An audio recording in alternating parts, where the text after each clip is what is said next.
अस्सलाम वालेकुम। पीरू पीरू एक कंट्री का नाम है। पीरू के अंदर कोरोना वायरस किस तरह फैला? फर्स्ट ऑफ ऑल तो पीरू कहाँ पे वाक़ है? ये एक साउथ अमेरिकन कंट्री है और इसके साथ जो जिन ममालिक के बॉर्डर्स लगते हैं, ब्राज़ील है, कोलंबिया है और चिली वगैरह है।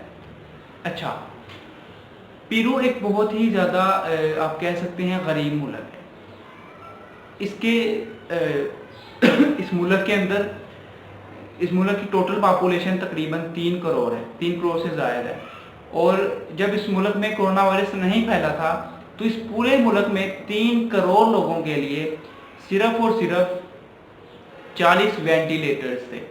और जब कोरोना वायरस फैला तो वेंटिलेटर्स की सीट्स बढ़ाकर 540 वेंटिलेटर्स अभी इस मुल्क में मौजूद हैं।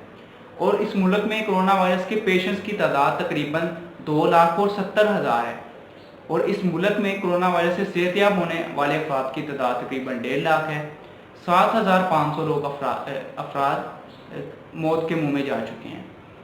पीरू ने कोरोना वायरस में इसलिए भरा क्योंकि वहाँ पर जो निज़ाम बहुत ख़राब है, वहाँ पे काबू पाना बहुत ज़्यादा मुश्किल है। वो एक गरीब मुल्क है पीरू। इसके अलावा पीरू में जो हॉस्पिटल के जो बेड्स थे कोरोना वायरस के लिए, उनकी तादाद सिर्फ 1,000 थे। लिहाजा पीरू को काफ़ी ज़्यादा वो इमदाद दी गई है, लिहाजा उसने थोड़ा बहुत कोरोना वायरस के ऊपर काबू पा लिया है।